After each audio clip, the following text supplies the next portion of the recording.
Please subscribe the channel and press bell icon for notification.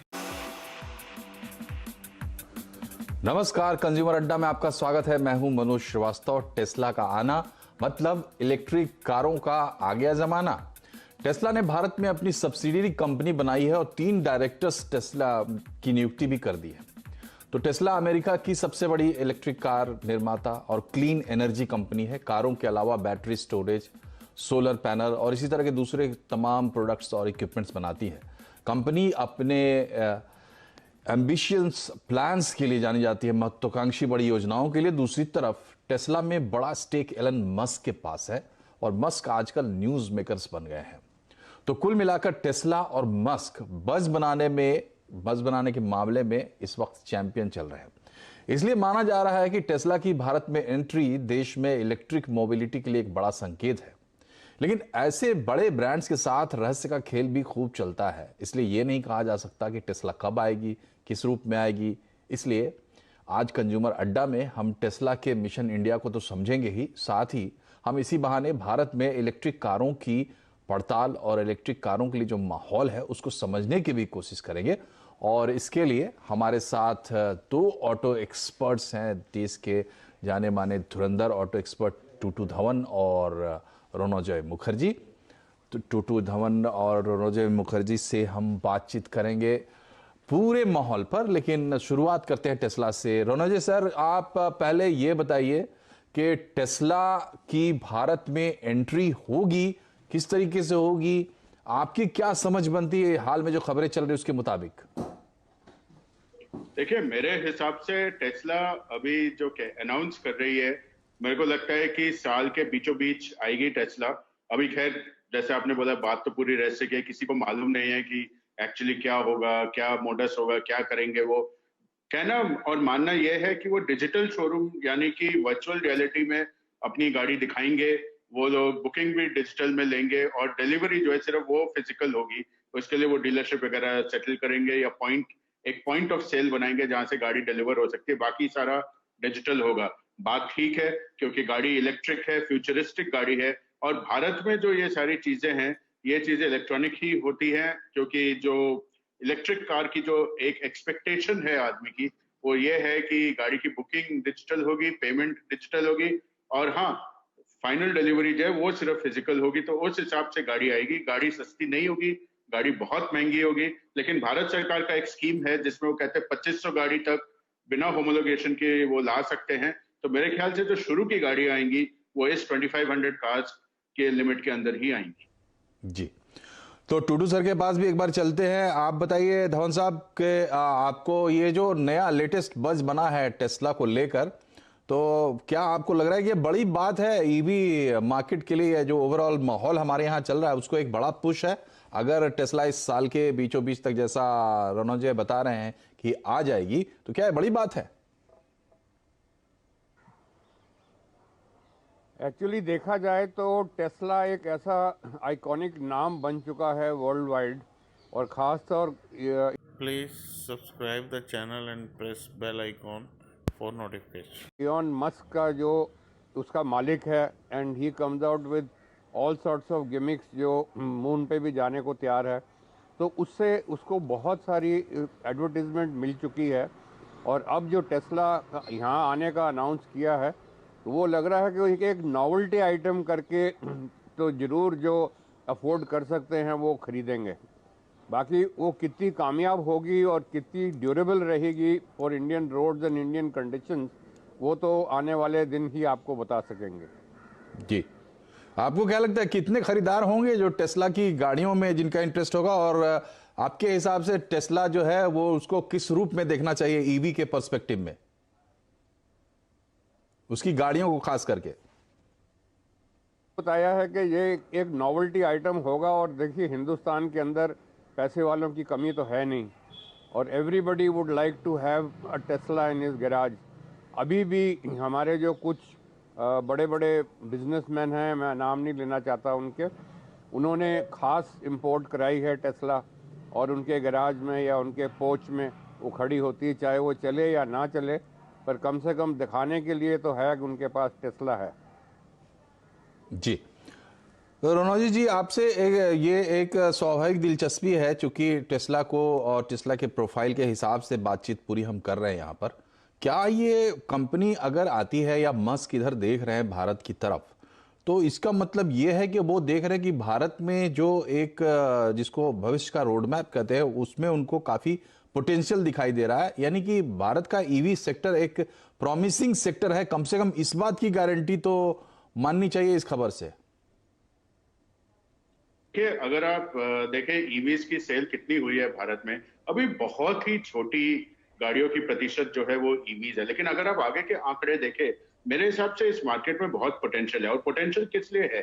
ठीक है, Musk जो देख रहे हैं वो देख रहे हैं हाई एंड में ज्यादातर कॉम्पिटिटर नहीं है। हालांकि मर्सिडीज की EQC है जो 1 करोड़ की गाड़ी है, ऑडी की ई-ट्रॉन आएगी जो करीब 2 करोड़ की गाड़ी होगी, वो बहुत महंगी गाड़ियां है। मस्त शुरू करेंगे 65 लाख से और आगे देखेंगे कि हाँ भाई, जो मिडिल वाला जो मार्केट है लग्जरी मार्केट में, जहाँ पे आपकी E क्लास और आपकी ऑडी A6 और आपकी BMW 5 सीरीज है, उस मार्केट को वो देख रहे हैं। आगे वो जानते हैं SUV का बहुत बढ़िया पोटेंशियल है भारत में, जैसे उनका मॉडल Y एक बिकता है बाहर। छोटी गाड़ी का, बड़ी गाड़ी का बहुत ज्यादा पोटेंशियल है और ईवी मार्केट धीरे धीरे टेक ऑफ कर रहा है। तो अगर मस्क इंडिया में आ रहे हैं, उन्होंने चाइना में वो सुपर फैक्ट्री लगा रहे हैं, इंडिया में फैक्ट्री लगाने की बात कर रहे हैं, तो उन्होंने जरूर एक बहुत बड़ा पोटेंशियल देखा होगा। क्योंकि जैसे टूटू साहब ने अभी बताया, भारत में पैसे वालों की कमी नहीं है। एक प्रोडक्ट दिखना चाहिए, एक प्रॉमिस दिखना चाहिए। और आपको ये बात जरूर मालूम होगा कि आज से 2 साल पहले जब टेस्ला ने अनाउंस किया था कि वो भारत आएंगे, तो उन्होंने कुछ बुकिंग्स भी गाड़ियों की ली थी। लोगों ने उस टाइम 50,000 75,000 रुपए देके बुकिंग भी करी है। तो काफी लोगों ने ऑलरेडी प्री बुक कर रखी है, एक तरह से आप कह सकते हैं गाड़ी को। तो ये सब वेट कर रहे हैं कि ये गाड़ी कब आए, और इलॉन मस्क भी ये जानते हैं, तो इस चीज का वो पूरा फायदा इस वक्त लेना चाहते हैं। जी, टूडू साहब, ये बताइए कि भारत सरकार भी अपने तरीके से प्रयास कर रही है, फेम 1 फेम 2 और तमाम जो इंसेंटिव्स की, क्या पॉलिसी लेवल में, क्योंकि हमें तो बड़े लेवल पे गाड़ियां चाहिए, बड़ी संख्या में गाड़ियां चाहिए और एंट्री लेवल से गाड़ियां चाहिए, तो क्या जो एक जमीन बनाने की बात होती है उसमें हम कुछ पिछड़ रहे हैं? Please subscribe the channel and press bell icon for notification. क्या क्या बात है? देखिए, सबसे पहले तो मैं आपको बता दूं कि इलेक्ट्रिक व्हीकल का जो फ्यूचर है वो it is in a very big question mark. अब वो कितना सक्सेसफुल होने वाला है या कितना चलेगा, वो तो आने वाले दिन आपको बताएंगे। बाकी जो मेरा पर्सनल फोरकास्ट है वो ये है कि जब तक हमारा कॉमन मैन और छोटी गाड़ी बिटवीन 5 और 10 लाख के अंदर की गाड़ी आपको नहीं मिलेगी इलेक्ट्रिक व्हीकल, और साथ साथ में उसकी एक चार्जिंग की फैसिलिटी नहीं होगी, तो मेरा नहीं ख्याल कि ये कोई बहुत बड़ी वॉल्यूम के अंदर गाड़ियाँ बिकेंगी। बड़ी जो महंगी गाड़ियाँ हैं वो तो खैर मैं कह सकता हूँ नॉवेल्टी आइटम है और उनको नहीं फ़र्क पड़ता कोई कि वो आप गाड़ी एक गैराज के अंदर जहाँ 15 गाड़ियाँ खड़ी वहाँ एक और 16 खड़ी हो जाएंगी। बाकी वो चलाने के लिए कभी भी नहीं क्रॉस कंट्री लेके जाएंगे। जैसे यहाँ से उन्होंने शिमला जाना है या श्रीनगर जाना है या कहीं साउथ में जाना है, तो वो इलेक्ट्रिक व्हीकल नहीं जाएगी, ये मैं आपको गारंटी देता हूँ जी। और कब तक वो सक्सेसफुल होगी, कब तक हमारा बैटरी चार्जिंग नेटवर्क इंडिया के अंदर बनेगा, तब तक हो सकता है कि कुछ और विकल्प भी आ जाएं और हमारा फ्यूल सेल की गाड़ी जो है वो शायद ज़्यादा पकड़ कर जाए इंस्टेड ऑफ इलेक्ट्रिक व्हीकल्स। जी, टूटू साहब, हमेशा जब भी आपसे बात हुई है आपने ये बात ज़रूर कही है कि इसके भविष्य पर लेके एक बड़ा प्रश्न चिन्ह है।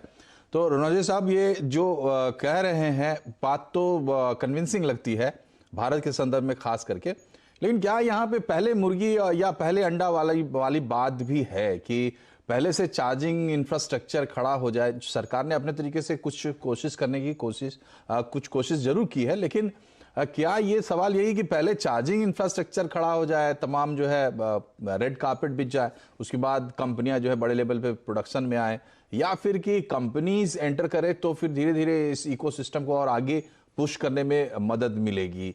क्या दिशा आपको दिखती है? देखिए, मेरे हिसाब से जो टूटू साहब कह रहे हैं एकदम ठीक कह रहे हैं, लेकिन आप ये भी देखिए कि सरकार इस चीज को बढ़ाने की कोशिश कर रही है। मुर्गी और अंडे वाली आपने बात कही, ये बिल्कुल ठीक है। गाड़ियां होंगी तो इंफ्रास्ट्रक्चर होगा, इंफ्रास्ट्रक्चर होगी तो गाड़ियां बढ़ेंगी। आप बिल्कुल ठीक कह रहे टूडू साहब कि आप यहाँ से अगर जयपुर भी जाना चाहे आज के डेट में, तो आप दिल्ली से तो आप थोड़ा सोचते हो, आप बंबई से पुणे जाना चाहे तो आप सोचते हो। तो ये चीजें क्यों है? वो इसलिए है क्योंकि आज हाईवेज पे और पूरे शहर में चार्जिंग इंफ्रास्ट्रक्चर नहीं है। लेकिन नितिन गडकरी साहब ने खुद बोला है कि जो दिल्ली से मुंबई सुपर हाईवे वो बना रहे हैं, एक्सप्रेसवे बना रहे हैं, उसमें पूरा चार्जिंग इंफ्रास्ट्रक्चर लगाया जाएगा। वो कह रहे हैं कि जितनी भी नए एक्सप्रेसवेज बन रहे हैं, नए हाईवेज बन रहे हैं NHAI के अंडर, उसमें सब में चार्जिंग इंफ्रास्ट्रक्चर लगेगा। दिल्ली शहर में जो मेन NDMC एरिया के अंदर जो आती है एरिया, 19 चार्जिंग स्टेशन पब्लिक लग चुकी हैं। सब कंपनियां जो इलेक्ट्रिक कार्स बना रही है वो भी कुछ चार्जिंग स्टेशन लगा रही है, चाहे MG हो, चाहे Hyundai हो, चाहे और भी कंपनी। और आगे जाके ये मानना है कि जो पेट्रोल पंप्स है, जैसे इंडियन ऑयल ने एक इनिशिएटिव ली है कि उनके सारे पेट्रोल पंप्स पे एक चार्जिंग स्टेशन होगा, तो धीरे धीरे ये इंफ्रास्ट्रक्चर बढ़ेगा। और आज मत सोचिए ना, आप आज से 5 साल बाद की सोचिए, जब मेरे को लगता है कि पूरे भारत में एक चार्जिंग इंफ्रास्ट्रक्चर बन जाएगा, लोग अपनी गाड़ी चार्ज कर सकेंगे और आराम से लंबी ले जा सकेंगे। तब तक बैटरी टेक्नोलॉजी भी इंप्रूव हो जाएगी, रेंज भी बढ़ जाएगा। मेरे हिसाब से आगे चलते हुए इंफ्रास्ट्रक्चर बढ़ेगा, इंफ्रास्ट्रक्चर आएगा, और जैसे गाड़ियां बढ़ती जाएगी वैसे इंफ्रास्ट्रक्चर भी बढ़ता जाएगा। जी, तो जब ये लॉकडाउन हुआ था उससे ठीक पहले भी हमने एक शो किया था ईवीज पर, और लगभग इसी तरह की बात हो रही थी। टूटू साहब, ये बताइए कि पूरा मामला लगता है जैसे एक कॉन्फिडेंस का भी है। जो कार बायर है उसको कहीं ना कहीं कॉन्फिडेंस की कमी है कि क्या रेंज उसको मिलेगा, चार्जिंग की क्या फैसिलिटीज़ मिलेगी, और अभी बाजार में कितने ऑप्शंस है, सर्विस कहाँ मिलेगा, मेंटेनेंस का क्या होगा, इस तरह। तो सवाल ये है कि पिछले कुछ दिनों में हमने जिस तरीके से काम किया है और ईवीज के मार्केट ने जितना पिकअप किया है, या अभी लॉकडाउन के दौरान भी ईवीज लॉन्च हुई हैं, तो ये जो tracks. Please subscribe the channel and press bell icon for notification. आपको दिख रहा है, जो वृद्धि दिख रही है, वो क्या आपको कन्विंसिंग नहीं लगती है आने वाले समय में और अच्छा करने के लिए? देखिए, जैसे आप बता रहे हैं गाड़ियों की रेंज की और पॉपुलैरिटी के बारे में, अब रेंज की बात करेंगे तो क्लेम तो हर आदमी, हर मैन्युफैक्चरर करेगा जी 400 किलोमीटर है, एक कहता है 470 है, एक कहता है 700 है।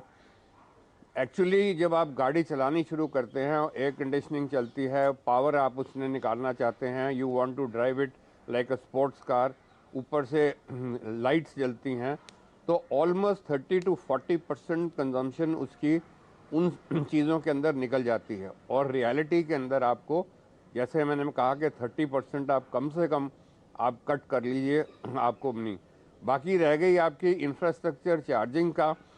अब चार्जिंग का इंफ्रास्ट्रक्चर की बात भी करेंगे तो देखिए, मेरी तो थोड़ी सी नेगेटिविटी है बहुत। आप कितना भी चार्जिंग स्टेशन लगा लें, पेट्रोल पंप्स पे लगा लें, आपके पास वॉल्यूम्स जगह खड़ी करने की होगी, गाड़ियों की खड़ी करने की जगह होगी। आपके पास जो भी पेट्रोल पंप इस वक्त हैं मौजूद, उनके ऊपर आप 100 गाड़ी या 200 गाड़ी खड़ी कर सकेंगे, और वो गाड़ी कितनी देर के लिए चार्जिंग करती है? जैसे कहते हैं 80% चार्ज आपको मिल जाएगा आधे घंटे के अंदर। तो आप कहिए कि आधे घंटे के लिए भी गाड़ी खड़ी हो during business hours, say between 8 o'clock in the morning to 8 in the evening, आपको लगता है कि आपके पास इतना बड़ा इंफ्रास्ट्रक्चर खड़ा हो जाएगा अगले 5 साल के अंदर? जबकि अभी तक पिछले 15 साल के अंदर हम नहीं कुछ कर सके। अभी तक हमने CNG, जो इस वक्त 20-22 साल हो चुके हैं, उसकी लाइनें नहीं हम खत्म कर सके।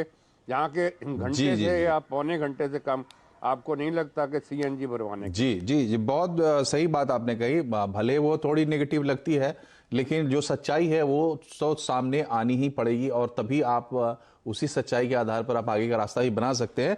तो यहाँ हम एक छोटे से ब्रेक के लिए रुक रहे हैं, लेकिन ब्रेक के बाद हम लौटेंगे तो एक बार ये समझने की कोशिश करेंगे कि क्या टेस्ला जैसी कंपनी आएगी तो इन चीज़ों में भी कोई ब्रेक थ्रू लाएगी टेक्नोलॉजी के सहारे या अपने इन्वेस्टमेंट के जरिए से। और दूसरी बात ये कि अभी ऑप्शंस अभी फिलहाल क्या है, ये समझेंगे अपने एक्सपर्ट से एक छोटे से ब्रेक के बाद।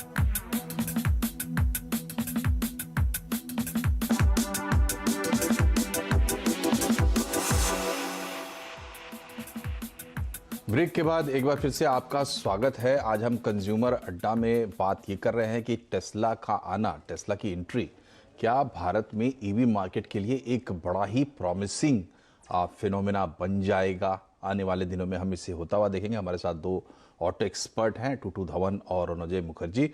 रोनोजय जी, ये बताइए कि जो प्रॉब्लम्स हम डिस्कस कर रहे हैं या जो सिनारियो है वो लोगों की नज़र में वो लगभग साफ है। अब सवाल ये है कि टेस्ला या एलन मस्क जैसे इन्वेस्टर अगर इस दिशा में आ रहे हैं भारत में, तो क्या माहौल बदलने में, यानी कि इंफ्रास्ट्रक्चर के लिहाज से या टेक्नोलॉजी के लिहाज से, रेंज को लेकर हमारी चिंता है। टेस्ला की गाड़ियां सबसे ज़्यादा रेंज देती हैं ईवीज में, तो इस तरीके से क्या कुछ ब्रेक थ्रूज हो सकते हैं इंडिया में इस बड़े ब्रांड के भरोसे?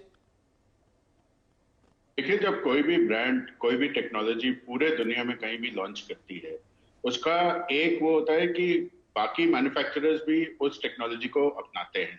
अब इस विषय में कोई डाउट नहीं है कि टेस्ला आज के डेट में ईवीज का मतलब राजा है पूरे दुनिया में।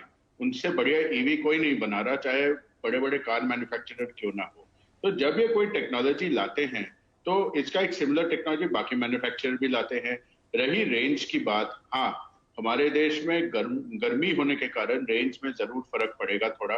शायद उतना 550-600 किलोमीटर रेंज ना मिले जो यूएस वगैरह में टेस्ला कहती है कि मिलेगा, लेकिन वो 550-600 का 400 किलोमीटर तो मेरे ख्याल से कम मिलेगा, 400-450।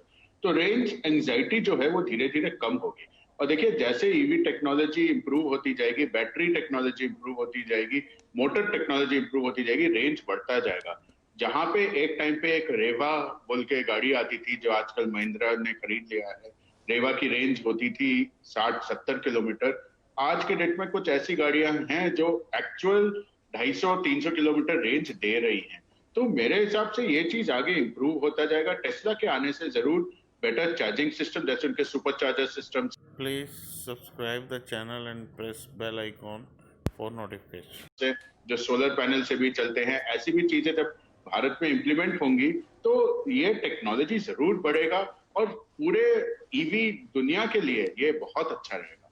जी, टूटू साहब, आपसे ये समझना चाहेंगे कि टेस्ला तो खैर जब आएगी तब आएगी, लेकिन और वो बात भी हम छोड़ देते हैं कि प्राइड पोजीशन, अगर आपको कोई गाड़ी रखनी है अपने गराज में तो उसकी बात अलग है, लेकिन जो एंथुजियास्ट हैं और जिनको लगता है कि ईवीज में जाना चाहिए, अभी इंडिया में उनके लिए अच्छा ऑप्शन क्या क्या है आपकी नज़र में?